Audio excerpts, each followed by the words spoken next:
Hello दोस्तों, good morning, welcome back. स्वागत है आपको अपने YouTube channel platform of geography में। मैं फिर से आपके लिए एक नई क्लास लेकर हाजिर हूँ। आज जानते हैं वेदरिंग अपक्षय के बारे में, और नेक्स्ट क्लास में मैं आपको अपर्दन और डेविस का अपर्दन चक्र दोनों करा दूँगा। इवन हो सके तो आपको वीडियो में पैंक का अपर्दन चक्र भी मैं करा दूंगा, और डेविस और अपर्दन में क्या डिफरेंस है वो भी आपको दिखा दूंगा। ठीक है बच्चे, आइए चलते हैं अपनी क्लास में, पढ़ते हैं वेदरिंग।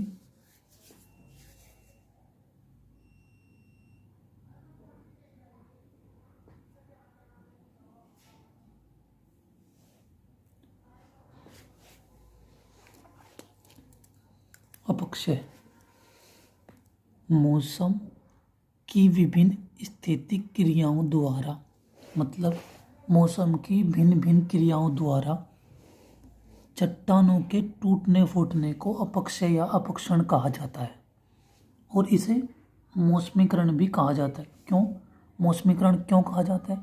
वो इसलिए बच्चे, क्योंकि जब चट्टानों पर कभी वर्षा, कभी धूप, तो कभी कोहरा, कभी बर्फ, जब ये सब चीज़ें निरंतर प्रक्रिया में होती हैं, इन्हीं कारणों से चट्टानें टूटती फूटती रहती हैं, जिसे अपक्षय कहा जाता है।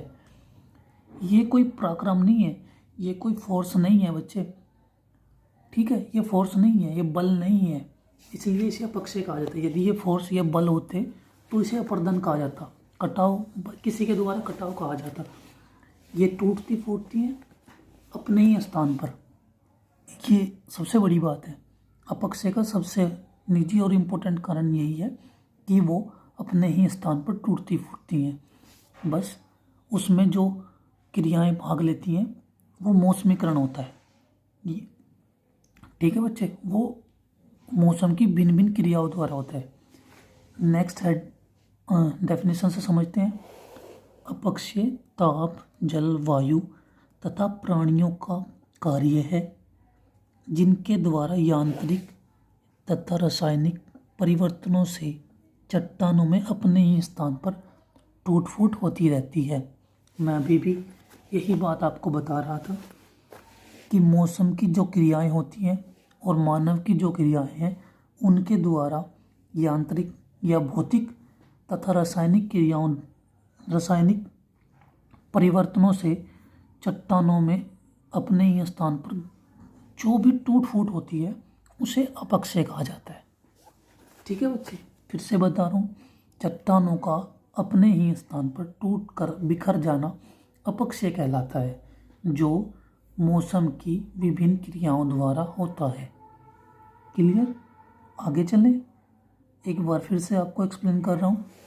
मौसम की विभिन्न स्थितिक क्रियाओं द्वारा चट्टानों के टूटने फूटने को अपक्षय कहा जाता है, इसे मौसमीकरण भी कहते हैं।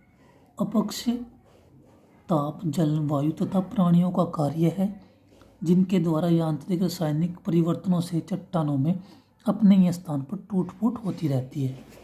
ठीक है बच्चे, लेकिन जब आप क्वेश्चन करने आओगे अर्थ दोगे, ठीक है बच्चे, उसके बाद डेफिनेशन दोगे। आपको डेफिनेशन देनी है सरिंदर सर के द्वारा, स्पार्क के द्वारा, आर्थर होम्स के द्वारा, और कोई भी 3 से 4 हेडिंग आप डेफिनेशन दोगे यदि आपके पास अपक्षय का क्वेश्चन आता है। ठीक है बच्चे, आगे चलते हैं। और वनडे एग्जाम में क्वेश्चन कहाँ से आते हैं? अपक्षय में कौन सी क्रियाएं भाग लेती हैं? ठीक है, ताप, जल, वायु और अन्य कोई डाल देगा, कोई भी चीज़, ठीक है, और या फिर चौथा ऑप्शन प्राणी, या फिर कोई भी एक चीज़ ऐसे डाल देगा, या ताप, जल, वायु और कोई भी एक परमाणु, ये कुछ भी ऐसी चीज़ डाल के बोलेगा कि इनमें से कौन नहीं है। वनडे एग्जाम में ऐसा क्वेश्चन आता है। एक और बात,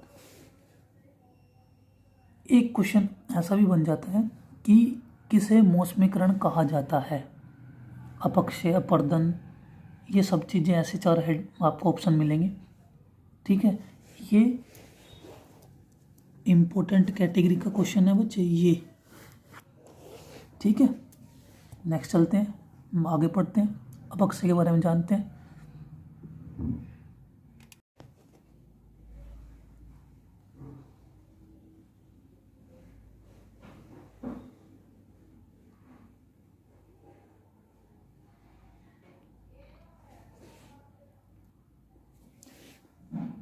अपक्षय क्रिया 2 रूपों में होती है, विघटन, अपघटन या अपखंडन, अपखंडन या विघटन या अपघटन।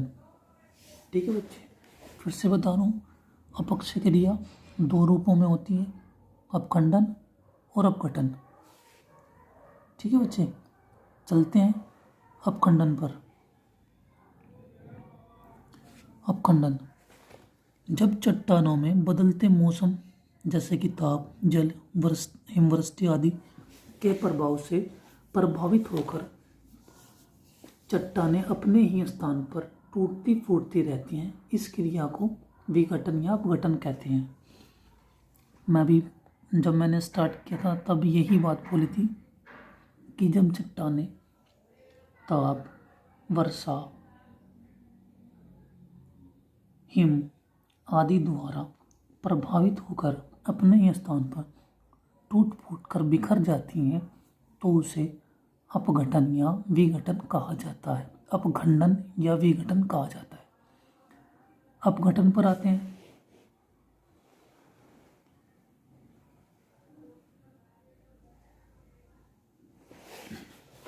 अपघटन, जब चट्टानों में पाए जाने वाले खनिज जैसे पेट्रोल, गैस, कोयला आदि जैसे खनिज पदार्थ या रसायन बच्चे रसायन भी तो पाए जाते हैं ना, केमिकल।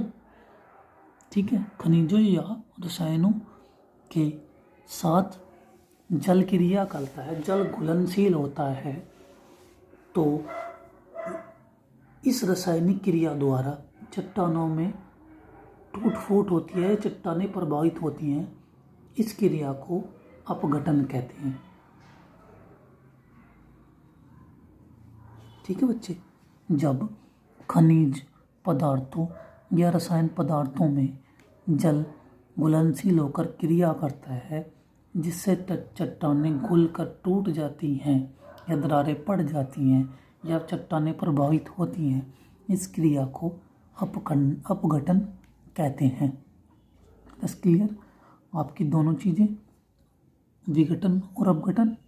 आगे चलें, मैं एक बार फिर से बता रहा हूँ, जब खनिज पदार्थ या रासायनिक पदार्थ जल में घुलनशील होकर क्रिया करते हैं जिससे चट्टानें प्रभावित होती हैं, इस क्रिया को अपघटन कहते हैं।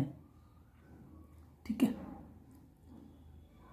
अपक्षय में हमने अभी क्या जाना, अपक्षय 2 क्रियाओं द्वारा होता है, विघटन और अपघटन। विघटन में हमने जाना जब चट्टानें प्राकृतिक क्रियाओं द्वारा टूट फूट कर अपने स्थान पर बिखर जाती हैं, विघटन कहलाता है। और जब चट्टानें केमिकल और जल योजन द्वारा क्रिया करती हैं और चट्टानें प्रभावित होती हैं तो उसे अपघटन कहा जाता है। ठीक है, नेक्स्ट चलें।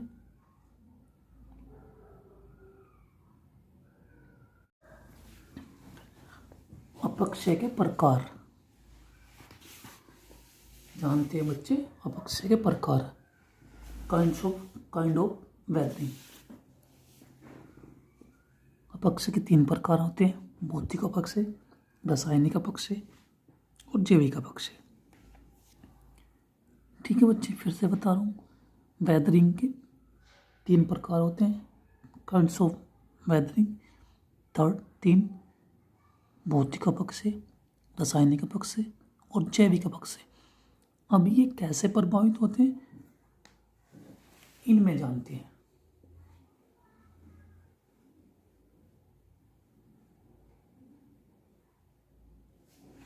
भौतिक अपक्षय जैसे ताप, निरंतर सूर्य का बढ़ना, पाला, कोहरा, वर्षा, दाब, भूस्खलन, ये सब भौतिक अपक्षय में आते हैं। यांत्रिक अपक्षय भी, भौतिक अपक्षय को यांत्रिक अपक्षय भी कहा जाता है।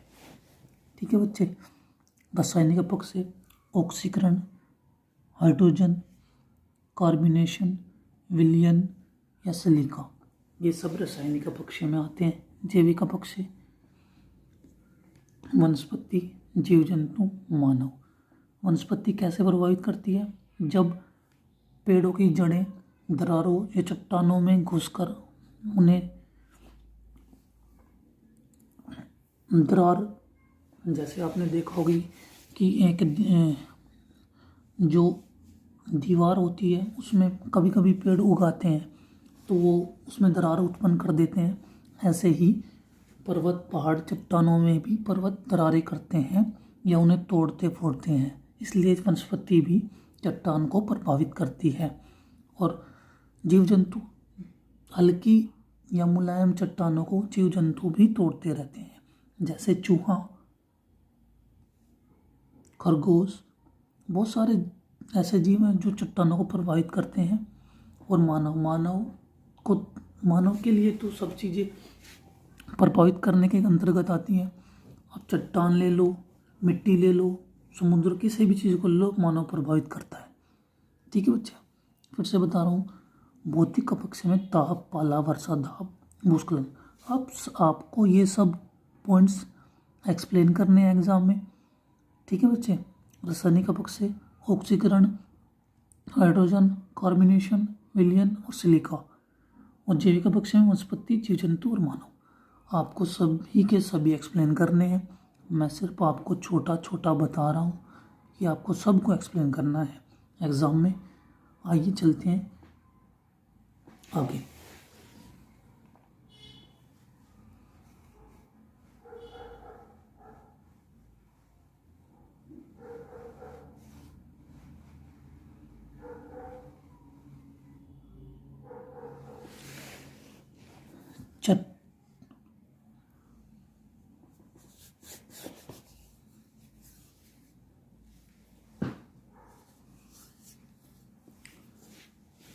चट्टानों को प्रभावित करने में अपक्षय के मुख्य 5 तत्व हैं जो प्रभाव डालते हैं।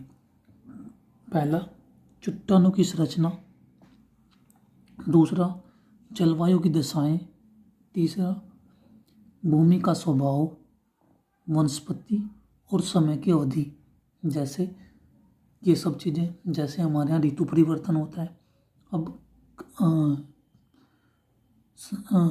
हमारे जो संसार, हमारी पृथ्वी जो भी है, उसमें अब देखा जाए तो कई जगह एक जैसी जलवायु पाई जाती है, लेकिन भारत में विभिन्न प्रकार की जलवायु पाई जाती है। जैसे आप ले लो, यूरोप में जाओगे आपको निरंतर ठंडी जलवायु मिलेगी, लेकिन क्या भारत का ऐसा मौसम है? नहीं। भारत में विभिन्न प्रकार की जलवायु पाई जाती है, जिससे चट्टानें प्रभावित होती रहती हैं। ठीक है बच्चे। और चट्टानों की संरचना। अब चट्टानें कठोर हैं, मुलायम हैं, किस तरह की हैं, वो उसकी बनावट पे भी, क्योंकि बच्चे देखो, कठोर चट्टानों को चूहा काट सकता है? नहीं। मुलायम चट्टानों को काट सकता है। तो चट्टानों की संरचना भी अपक्षय के मुख्य तत्वों में आती है। भूमि का स्वभाव। भूमि एक भूखंड, भाग, किस तरह का प्रभाव, कैसा भाव चलती है। आप समझो कि एक प्लेट जो चल रही है, एक प्लेट जो स्थिर है, उसका प्रभाव। वनस्पति का मैंने भी बताया, पेड़ों की जड़ें प्रभाव डालती हैं। समय की अवधि, रात और दिन होता है या नहीं होता है। ठीक है बच्चे, ये सब चीज़ें अपक्षय में मुख्य तत्वों का प्रभाव दिखाती रहती हैं। आपका अपक्षय यहीं पर समाप्त होता है। मैं आपको ये छोटी सी वीडियो में समझा चुका हूँ। इसे आप देखिए और अपने अपक्षय क्वेश्चन को तैयार कीजिए, ताकि यदि एग्ज़ाम में मिले तो आप उसे आसानी से कर पाओ। Thank you, all the best. मिलते हैं नेक्स्ट वीडियो में। हंसते रहो, मुस्कुराते रहो।